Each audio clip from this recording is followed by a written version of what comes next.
ini pasti membawa Alkitab walaupun itu lewat HP. Oke? Kita akan baca bersama-sama di dalam Yesaya 40 ayat 31.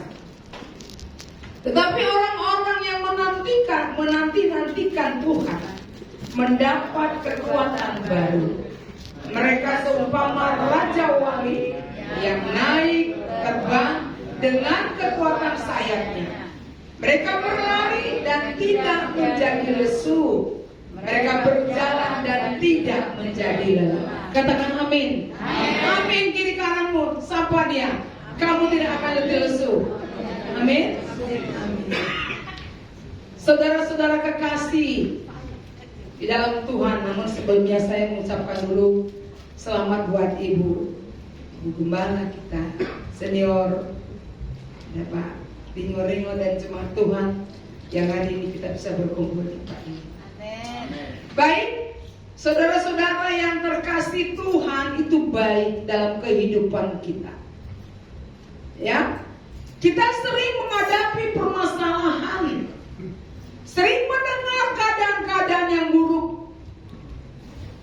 Dan akhir-akhir ini banyak permasalahan kita hadapi itu tentang perekonomian.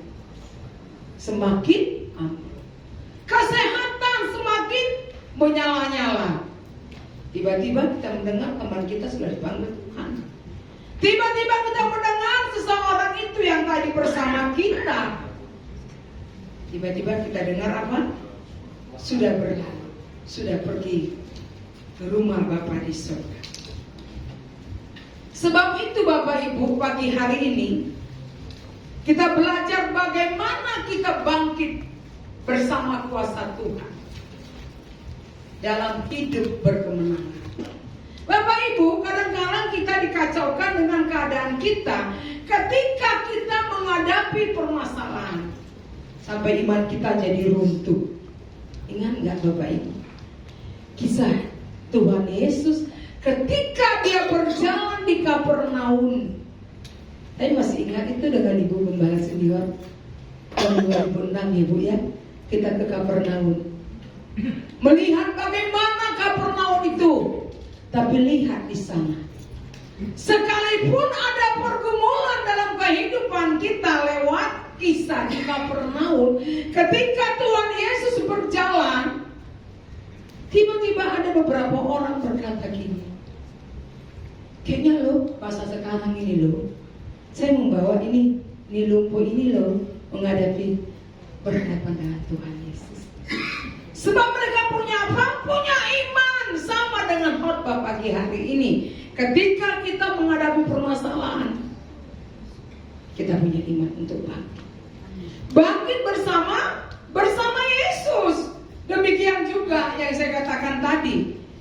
Ketika mereka mempunyai iman bahwa kalau saya ketemukan dengan Tuhan Yesus, maka terjadi pemulihan. Bapak Ibu, semua kita punya persoalan.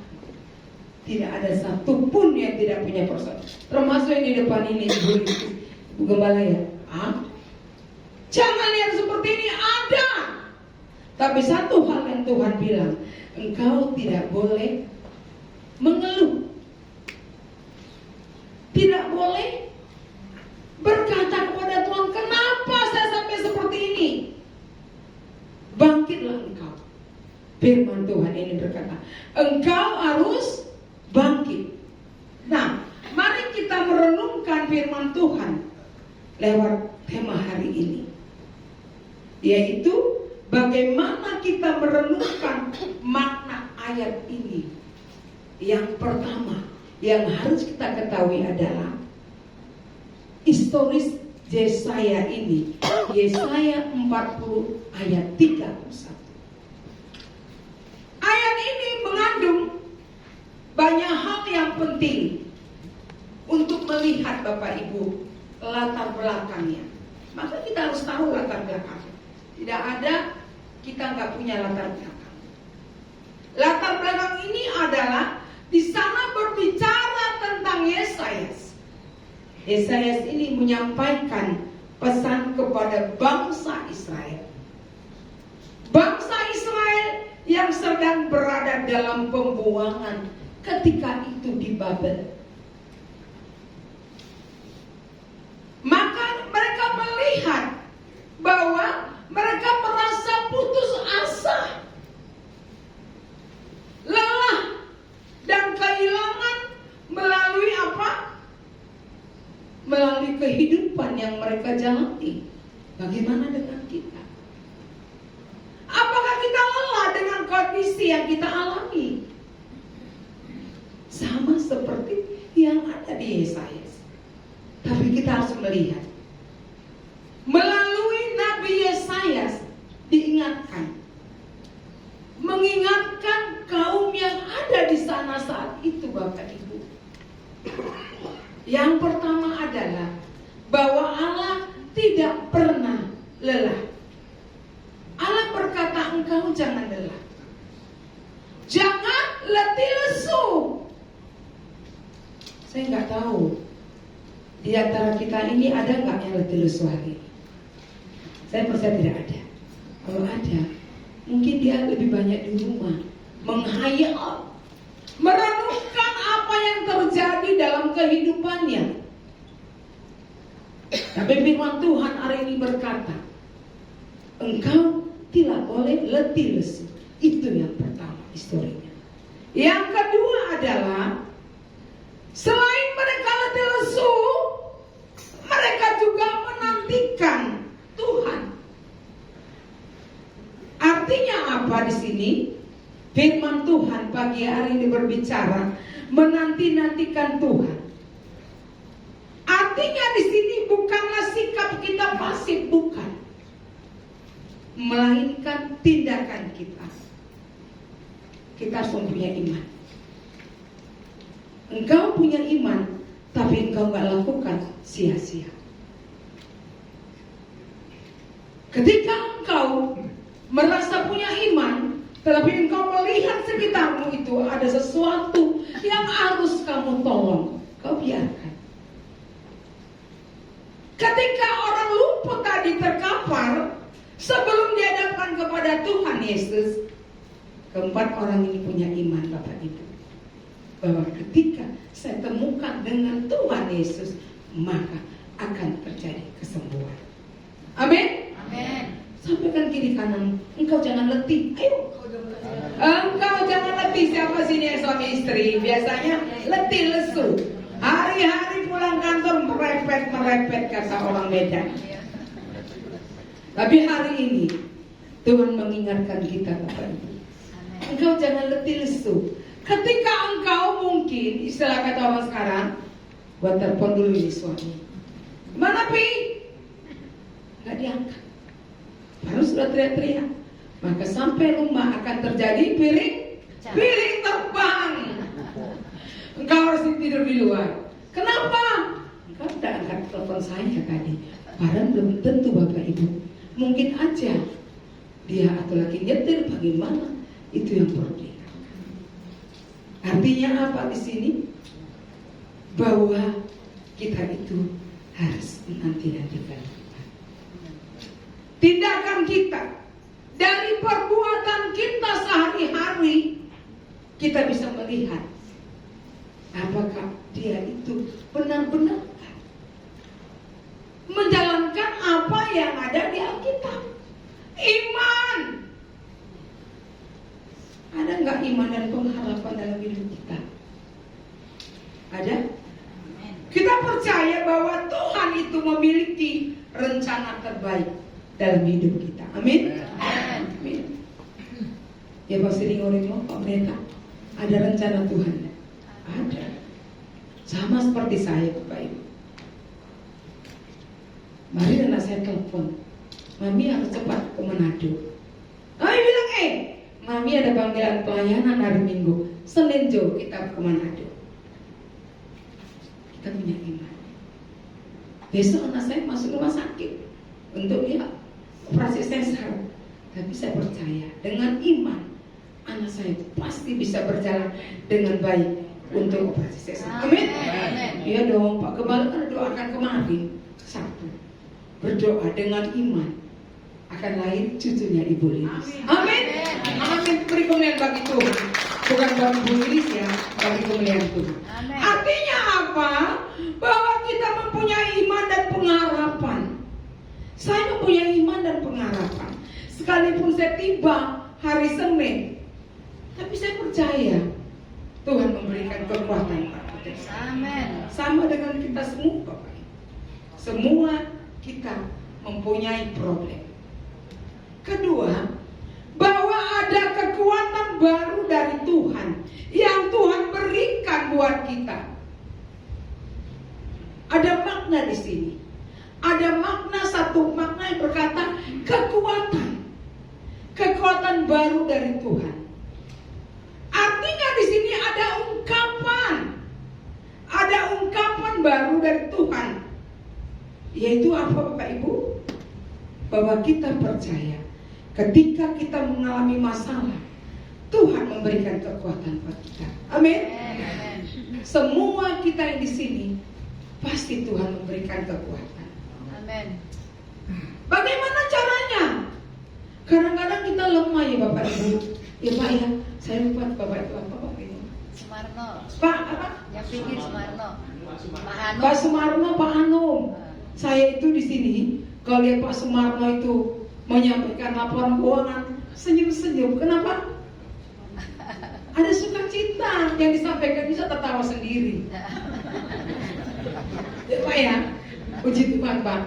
Tuhan bikin talenta buat Bapak, buat orang bisa ketawa. Amin. Kalau Pak Anu, diam aja. Tapi saya ketawa juga ya Pak Anu ya. Luar biasa. Nah, bagaimana cara kita mengatasi kelelahan, mengatasi masalah? Bahwa Tuhan selalu memberikan buat kita kekuatan. Kekuatan yang bagaimana yang ekstra, tidak akan lelah. Dan itu yang membuat kita bisa berjalan lebih kuat. Bagaimana cara kita mengatasi tantangan? Pasti ada tantangan. Sama Bapak Ibu, seperti apa? Perumpamaan dari Alkitab, seperti Raja Wali. Pak Anum tahu nggak Raja Wali Pak? Pernah lihat? Di TV, pernah lihat di TV. Bagus Pak, ini menjawab Bapak. Ya langsung nggak lihat tahu ya. Tapi ada di TV, bagus. Pak Marma juga iya Pak ya, sama ya. Sama. Lalu apa kata di sini? Seperti Raja Wali yang terbang tinggi. Kita diberi kemampuan untuk mengatasi berbagai rintangan dalam hidup. Begitu Pak Marno? Mengatasi rintangan dalam hidup. Harus kita atasi. Maka kita mendapatkan di sini adalah ada satu ketahanan dalam iman kita. Seperti Raja Wali, dia kan semakin tinggi tuh terbang, tapi kita semakin kuat. Sama dengan hidup kita Bapak Ibu. Saya percaya ketika kita mengalami di saat titik nol, kita diberikan kekuatan baru. Amin. Kalau Tuhan tidak memberikan kekuatan baru buat saya, Ibu, saya nggak bisa berdiri hari ini di sini. Ada kekuatan ekstra. Nggak bisa.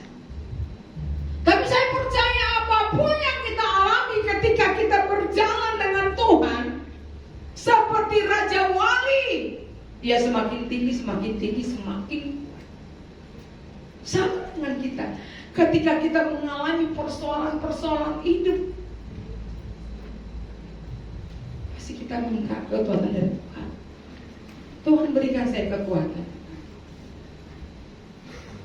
Maka kita melihat di sini bahwa simbol Raja Wali itu selalu digambarkan dengan melambangkan apa? Satu kekuatan, satu ketahanan, itu Raja Wali. Dan perspektifnya yang sangat luas dengan kekuatan dari Tuhan. Maka kita lihat Bapak Ibu, terbang tinggi, mampu melihat kehidupan, bagaimana kehidupan, bagaimana sudut pandang yang lebih tinggi dan memahami rencana Tuhan. Kalau saya tidak mengalami goncangan, mungkin saya semakin jauh dari Tuhan. Ya Pak sering ngomong. Tapi karena itu terjadi, maka Tuhan, saya percaya Tuhan beri kepada saya kemampuan. Amin. Ada satu kekuatan yang Tuhan berikan. Bagaimana cara kita mengatasi badai itu? Bapak Ibu, badai yang selalu datang. Kita tidak tahu kapan badai itu datang, tetapi Tuhan punya rencana. Bahwa badai itu yang ada tadi saya katakan Raja Wali, dia itu badai dengan angin, terbang tinggi semakin tinggi. Artinya apa ini? Artinya melambangkan kemampuan Raja Wali. Kemampuan kita dalam kehidupan kita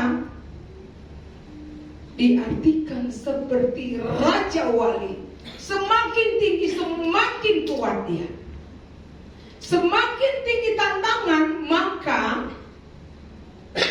ada satu kekuatan yang Tuhan berikan kepada kita. Kadang-kadang kalau kita tidak mengalami itu, kita nggak merasa dekat dengan Tuhan. Tapi ingat, sekalipun ada masalah yang kita alami, ada janji Tuhan. Apa itu janji Tuhan? Bahwa janji Tuhan itu, mereka yang menanti-nantikan Tuhan akan menerima kekuatan. Menanti-nantikan Tuhan sama dengan kata ibu-ibu menanti-nantikan suami pulang cepat dari kantor. Ujungnya apa? Ngomel. Tapi firman Tuhan hari ini mengingatkan kita bahwa kita menanti-nantikan Tuhan. Artinya tidak ada sumur-sumur di sana. Apa mau kau bikin-bikin? Kata orang Manado, biar Jo, terserah Jo Pak Tuhan. Mana-mana Jo, dia Bu Gembala. Mana-mana Jo, Nana tahu apa yang akan terjadi buat kita dong. Orang Manado bilang gitu. Berserah Jo Pak Tuhan. Yang ketiga adalah bahwa gambaran Raja Wali itu selalu memberikan kita kekuatan. Ayat ini menggunakan metafora Raja Wali. Ya, untuk apa? Untuk menggambarkan mereka yang menanti-nantikan Tuhan. Menjadi pertanyaan bagi kita, apakah Bapak Ibu masih menanti-nantikan Tuhan? Masih menanti-nantikan Tuhan? Amin. Amin. Katakan kiri kananmu suami istri, engkau masih menantikan Tuhan? Ayo. Jangan malu-malu mana Setua jadi malu-malu nanya itu. Tanya sama suami. Apakah engkau menantikan Tuhan? Nah, metafora Raja Wali di sini adalah terbang tinggi di atas badai. Raja Wali itu dikenal dengan apa? Kemampuannya. Kemampuannya mengatasi ketika itu ada angin, ada badai. Dia mampu berjalan. Ada kekuatan dan ketahanan pada tubuh Raja Wali. Makanya distilahkan dengan metaforanya itu seperti Raja Wali. Maka kita seperti Raja Wali. Nggak mau tulis. Apaan seperti Raja Wali? Menghadapi badai.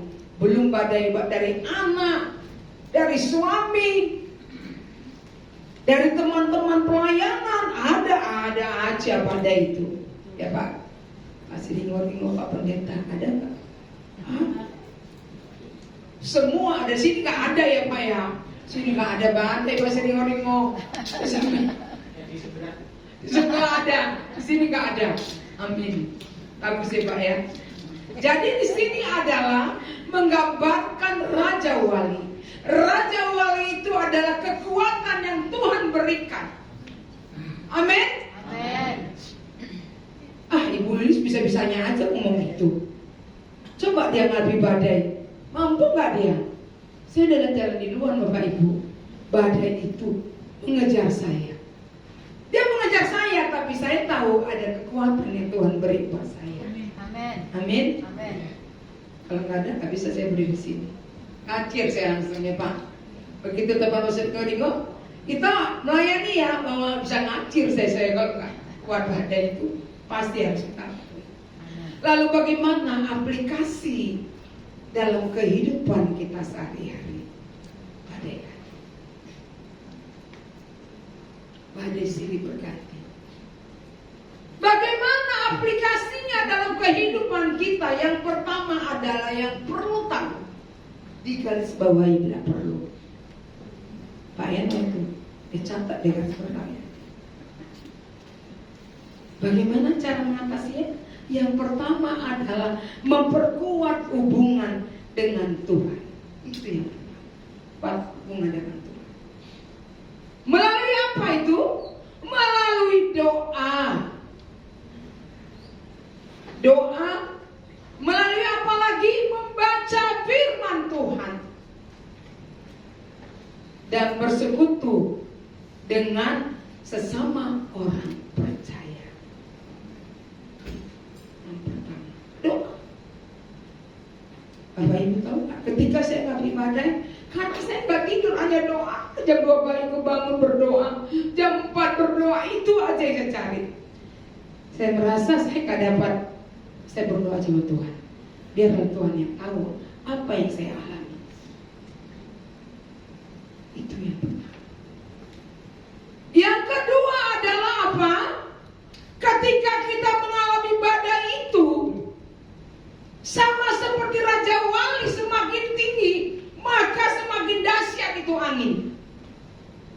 Yang kedua adalah mengandalkan Tuhan dalam situasi apapun, tidak mengandalkan kekuatan sendiri, tetapi selalu mencari pertolongan dan bimbingan dari Tuhan. Bapak Ibu, puji Tuhan, saya beberapa bulan ini saya diangkat sebagai mediator non hakim di 5 pengadilan negeri di DKI. Banyak gak badai Pak? Semakin badai saya makin besar yang saya alami. Saya minta Tuhan kasih kekuatan. Menjadi mediator itu gak gampang. Bagaimana dia mendamaikan orang, itu yang pokok pertama. Bisa mendamaikan orang yang sedang berseteru. Susah ya Bu. Jangan-jangan Ibu Lilis. Jangan-jangan itu biasa. Tetapi saya percaya kalau Tuhan izinkan itu terjadi, saya sebagai mediator, berarti ada maksud Tuhan. Amin. Amin. Amin. Makanya kita Bapak Ibu, sebelum engkau mencubit orang lain, cubit dulu tanganmu. Sakit tidak? Kalau engkau merasa sakit, jangan cubit orang lain. Benar tidak? Pak Ana pernah gak cubitan berdua itu? Sakit gak Pak? Sakit gak dicubit? Nah itu, kalau sakit jangan cubit. Tapi apa? Engkau harus mengandalkan Tuhan. Jangan cubit. Sakit. Kalau namanya cubit gak sakit itu bukan cubit ya Pak ya? Apa namanya Pak? Mencolek ya Pak memang. Colek bukan cubit ternyata. Ikuti selalu. Maka ketika kita mengandalkan Tuhan, tetap setia. Ada setia di sana. Artinya apa? Apapun yang terjadi dalam kehidupanmu, engkau harus setia. Katakan yang suami istri, engkau harus setia. Papi, mami, ayo ada sini. Katakan dong. Ya aduh, itu ada itu juga. Engkau harus setia istri, langsung gini. Setia apa? Ya udah kasih aku duit.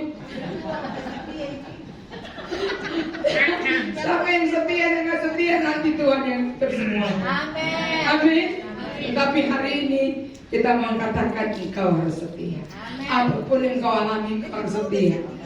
Sekalipun nanti setelah dari sini malu-malu kue lu di gereja setia di rumah lu ngomel terus, bisa jadi. Saya senang jadi bisa menjadi berkat ya. Jangan terlalu tegang. Harus bisa seperti ini, setia kok. Masa susah banget sih setia. Jangan engkau ketika engkau pacaran engkau setia sama calon pasanganmu.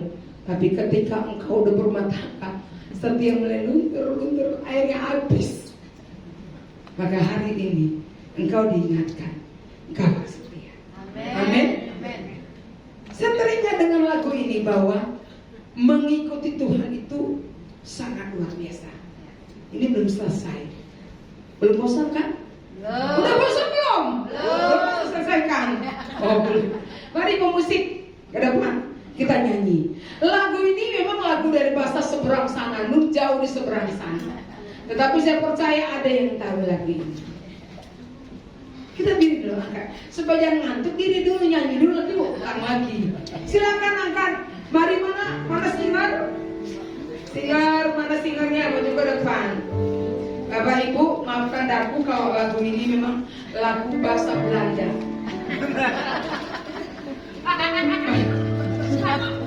Ketawanya belakangan. Namanya Togion Autuhan.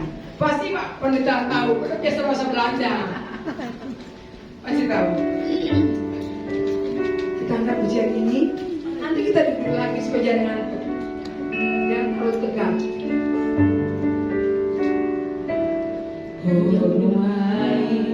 Amin.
bahasa Belanda.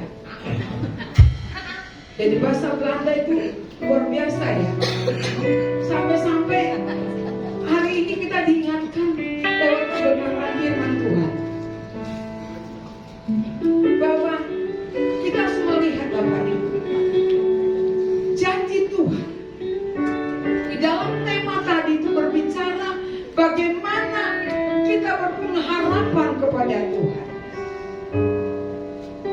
bahwa Tuhan itu sumber kekuatan. Ketika Daud menghadapi Goliat, Bapak Ibu pernah lihat Goliat nggak Pak?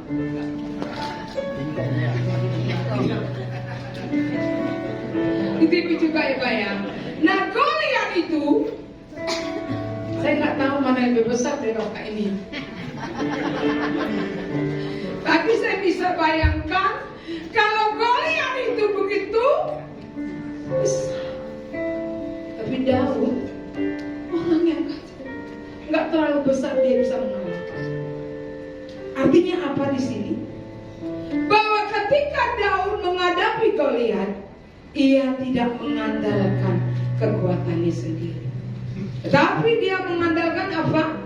Dia percaya kepada Tuhan. Bisa dilihat di rumah 1 Samuel 17 ayat 4 itu. Ketika bangsa Israel terjebak, dia terjebak di Laut Merah, Tuhan membela, Tuhan membelah lautan tersebut, sehingga apa? Mereka bisa berjalan keluar. Ketika Yesus bangkit dari kematian, inilah yang membuktikan bahwa tidak ada yang mustahil bagi Tuhan. Katakan kiri kananmu, tidak ada yang mustahil bagi Tuhan. Kalau engkau sakit hari ini, sedikit kepalanya puyeng, karena ini bulan tua ya, termasuk ada puyeng-puyeng dikit, nggak ada duit, mulai puyeng-puyeng, Pak ya, benda apa?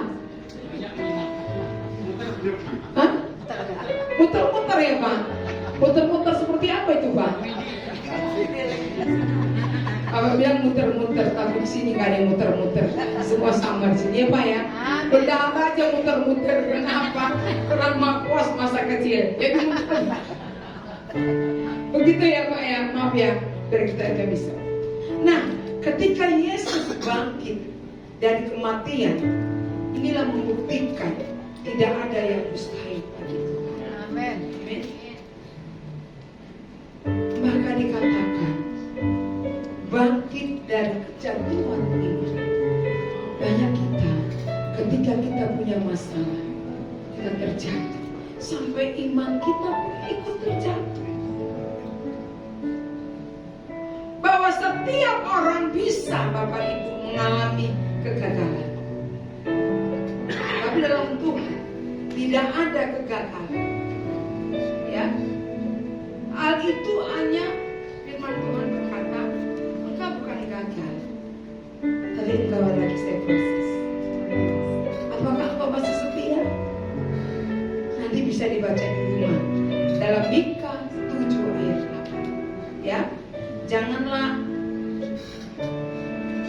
engkau bersuka cita atas aku musuhi engkau. Kata bila engkau memusuhi orang, engkau bersuka cita itu nggak boleh. Nanti bisa dibaca dalam Mika 7 ayat 8. Kita juga pernah melihat bagaimana Petrus, ketika Petrus menyangkal Tuhan Yesus, Bapak Ibu. Sebentar lagi kita menghadiri acara Paskah ya. Bagaimana Petrus itu menyangkal Yesus, tetapi Tuhan memulihkan dia dan menjadikan dia rasul besar. Karena dia menyangkal Tuhan Yesus. Bagaimana Ayub? Ayub mengalami penderitaan, tetapi akhirnya Tuhan juga yang memulihkan hidupnya. Bagaimana dengan kita, Bapak? Kita percaya kita mesti tahan. Lalu bagaimana kuasa Tuhan untuk memampukan kita melangkah dalam kehidupan ke depan, untuk kita bisa bangkit? Artinya kita bisa pulih dari kegagalan, tapi kita juga bisa bergerak maju sehingga kita mendapatkan visi dari Tuhan.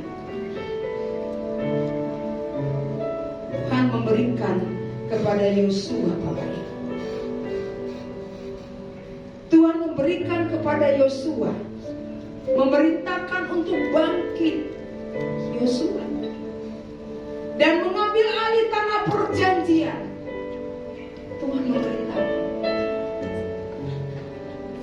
Rasul Paulus juga, meskipun dia menghadapi, Bapak Ibu, banyak kesulitan, pasti dong, tapi tetap maju dan berkata, aku melupakan apa yang telah terjadi di belakang. Memang sangat susah, Bapak Ibu, kalau kita melupakan apa yang pernah kita alami penderitaan.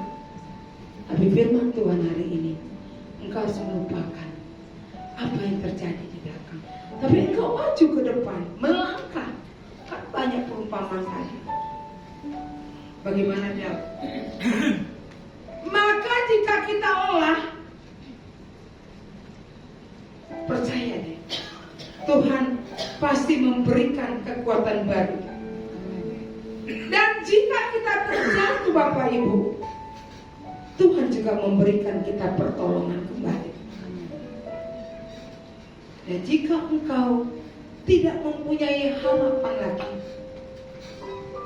Tuhan akan membuka jalan. Kalau hari-hari ini mungkin usahamu jatuh, udah mulai merosot usaha itu, percaya Tuhan pasti buka jalan. Engkau jangan musuh-musuh, sebab firman Tuhan hari ini berbicara bahwa ketika kita datang ke hadapan Tuhan, berbicara koneksi, terjadi perjumpaan dengan Yesus. Kau bercerita apa yang terjadi dalam hidupmu, dan Tuhan pasti buka jalan. Pasti menerima. Kita semua percaya, semua kita yang hadir hari ini, yang telah tadi mendengarkan firman Tuhan. Coba Bapak Bendahara yang dari tadi ketawa melulu, Ibu Lilis dari tadi saya terus yang disenggol. Coba ya, senyum, sukacita ada.